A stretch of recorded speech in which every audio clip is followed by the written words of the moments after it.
शीर्षक है वहशी पिता। जब मैं 1 साल की थी मेरी माँ विधवा हो गई थी। नाना जी ने मेरी माँ की दूसरी शादी करवा दी। मेरे नए पिता मुझसे दूर ही रहते, पर ईश्वर की असीम कृपा थी मुझ पर। मेरी माँ मुझसे बहुत प्यार करती थी।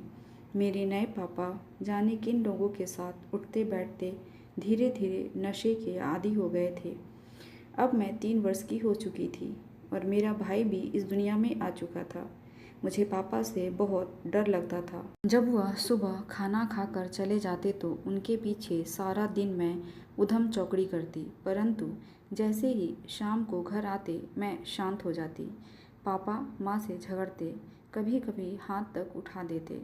मैं छोटी थी, माँ को बचाने की हिम्मत तो दूर, घर का कोई कोना ढूंढती छिपने के लिए। ये सब आए दिन की नौटंकी सा हो गया था। पापा शाम को शराब के नशे में धुत आते, माँ को मारते पीटते और कुछ गालियाँ देकर सो जाते। तब मैं माँ के पास जाती, आंसू पोंछने के सिवाय कुछ नहीं कर पाती।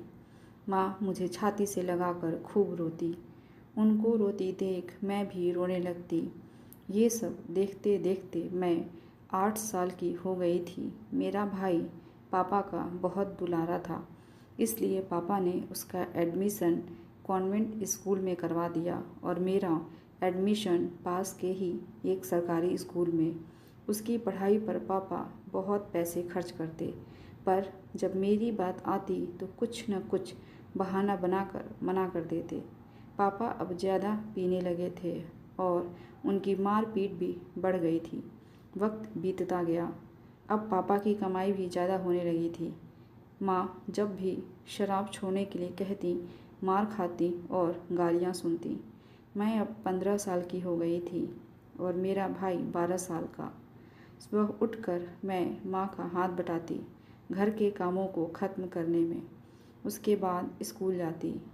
स्कूल से आने के बाद भाई की किताबें, कपड़े, खिलौने जो भी बिखरा रहता समेटकर यथा स्थान रखती।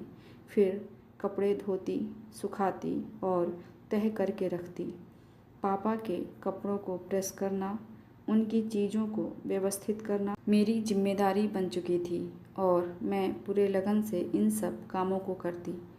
जब भाई स्कूल से आता तो उसके लिए नहाने का पानी रखना, खाना परोसना, ये सब मैं पूरी आत्मीयता से करती।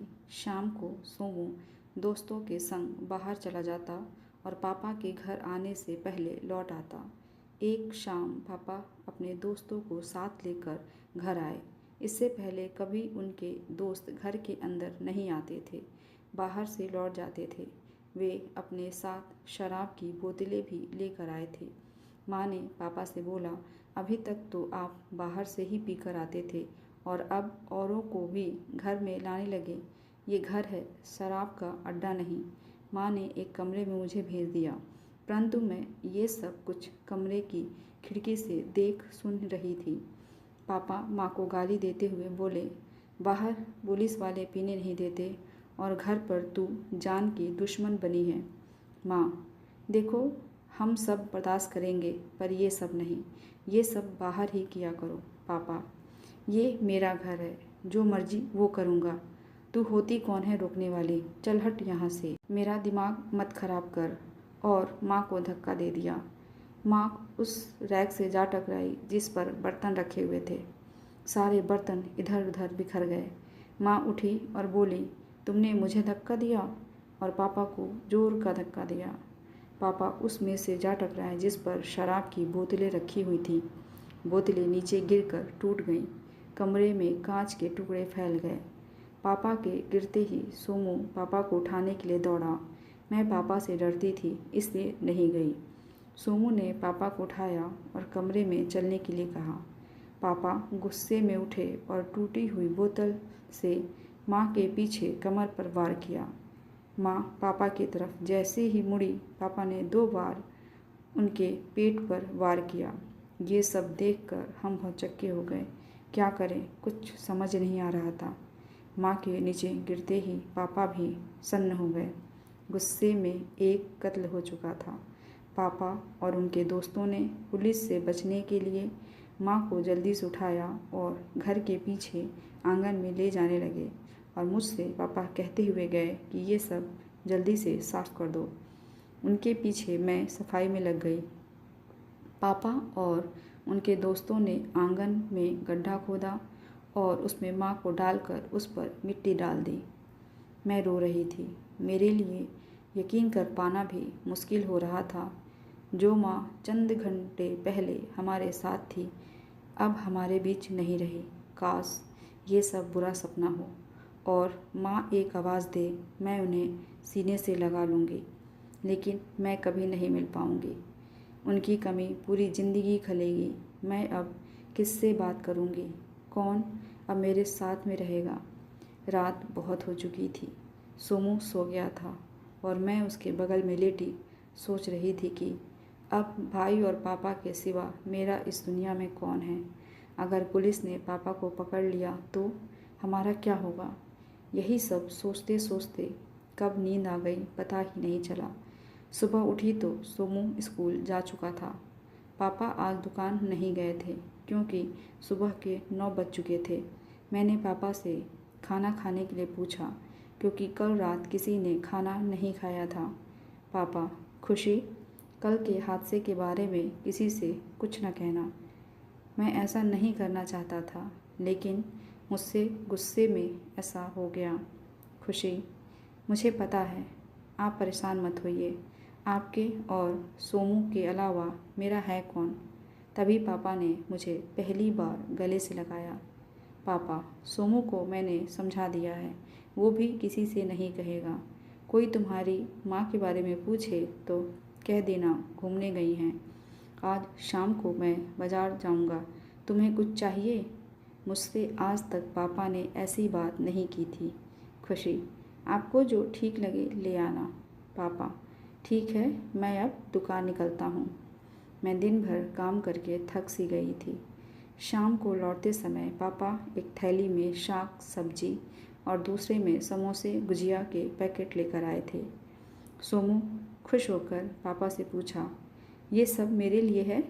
पापा, नहीं, तुम दोनों के लिए है। अच्छा सोमू, तुम बहुत दिन से कह रहे थे अपनी बुआ के घर जाने के लिए। सोमू, हाँ पापा, आप ले चलेंगे क्या? पापा, ठीक है, कल सुबह तैयार रहना। खुशी, इसका बैग पैक कर देना, 4-5 दिन ये वहीं रहेगा। खुशी, ठीक है पापा। दूसरे दिन पापा सोमू को बुआ के घर छोड़ आए। उसी शाम को पापा दुकान से घर आए, फिर बटुआ लेकर कहीं चले गए। शायद कुछ भूल गए होंगे और खुशी दूध गर्म करके रख देती है। 20 मिनट बाद पापा लौटते हैं। पापा, मैंने बाहर के दरवाजे का ताला लगा दिया है, तुम अन्य कमरों को बंद कर दो। एक पैकेट देते हुए बोले, नहाकर इन्हें पहन लेना। जब तक सोमू ना आ जाए तब तक तुम मेरे कमरे में मेरे साथ सोना। तुम अकेली डरोगी, समझ गई? खुशी, जी। फिर पैकेट लेकर नहाने गई। नहाने के बाद जब पैकेट खोलकर देखा तो पाश्चात्य कपड़े थे, छोटे छोटे। मैं हैरान थी देखकर, लेकिन जैसा कि पापा ने कहा था पहन लिए। उन कपड़ों में बाथरूम से बाहर निकलना अच्छा नहीं लग रहा था, तो मैंने उसके ऊपर से सलवार सूट डाल लिया। फिर मैं पापा के कमरे में पहुंची तो देखा पापा कोई बोतल और नमकीन लाए थे, लेकिन ये बोतल शराब की बोतल जैसी नहीं लग रही थी, तो मुझे कोई दिक्कत भी नहीं थी। पापा ने बोतल और नमकीन को मेज़ पर ऐसे रखा कि बेड पर से ही दोनों को उठाया जा सके। रात के 11 बज रहे थे। पापा ने कूलर ऑन करने के लिए कहा। मैंने ऑन कर दिया। अब पापा ने पास आने का इशारा किया। मैं मेज़ के पास आकर खड़ी हो गई। पापा ने बेड पर बैठने का इशारा किया और मेज़ के नीचे से 2 गिलास निकाले और नमकीन को मेरी तरफ बढ़ाते हुए बोले, खाओ खुशी। मैंने नमकीन खाई, वो काफ़ी चटपटी थी, तो मैं पानी पीने के लिए उठी, लेकिन पापा ने एक गिलास मुझे पकड़ा दिया। मैंने गिलास लेकर चखने के भाव से पिया। वो कुछ कड़वा सा था और मेरा मुंह भी जल रहा था, तो झट से पूरा गिलास पी गई।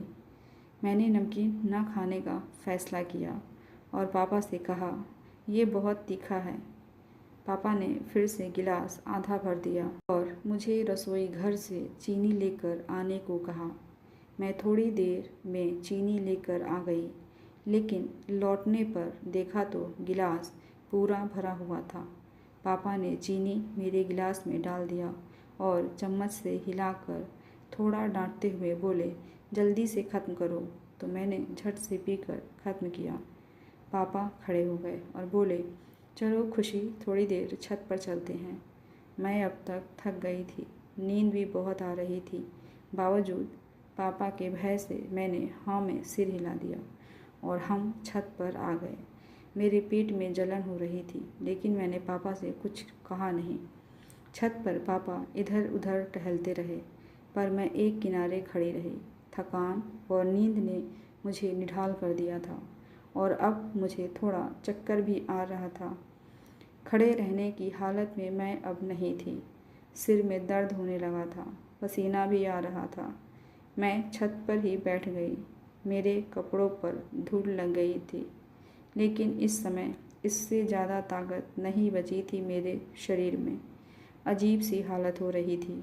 तभी पापा की नज़र मुझ पर पड़ी। उन्होंने मुझे देखा और मुझसे बोले, चलो नीचे चलते हैं। मैं नीचे जाने के लिए खड़ी होने की कोशिश करने लगी और पूरी ताकत से जैसे तैसे खड़ी हुई, लेकिन मेरे पैर लड़खड़ा रहे थे और मुझे मदहोशी सी छा रही थी। मैं सीढ़ी का दरवाज़ा बंद करने के लिए भी वहाँ नहीं रुकी।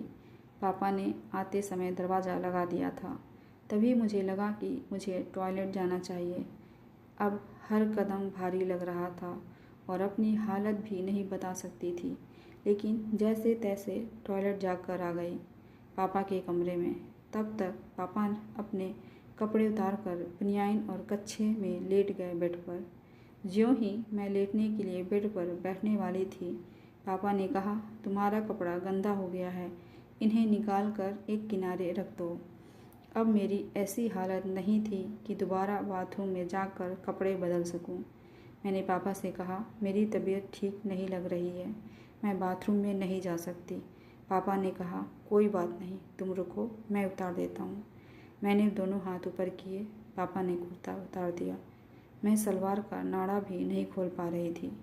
पापा ने कहा, मैं कर देता हूँ। फिर पापा ने मेरे कपड़ों को एक ओर रख दिया और बोले, तुम सो जाओ। अब मेरे शरीर पर पापा के लाए हुए पाश्चात्य कपड़े ही थे। मैं बेड पर लेट गई। पापा ने धीमी रोशनी वाला बल्ब जला दिया। मैं अब तक काफ़ी थक चुकी थी।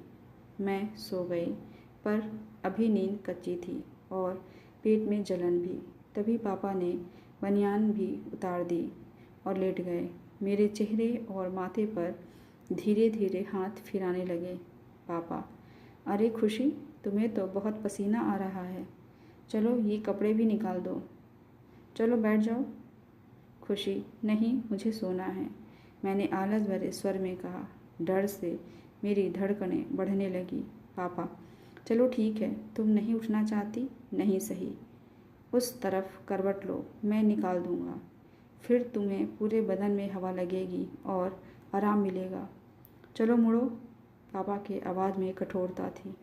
मैं पापा को गुस्सा नहीं दिलाना चाहती थी, इसलिए करवट ले ली। खुशी कुछ ही महीनों में 16 की होने वाली थी। खुशी का पिता खुशी को हवस भरी निगाहों से देख रहा था। अपनी पत्नी के रहते वो ऐसे घिनौने काम को पूरा नहीं कर सकता था। इसी कारण पहले अपनी पत्नी का कत्ल कर दिया और अब खुशी अपने पिता के साथ उनके बिस्तर पर मदहोश सी पड़ी थी।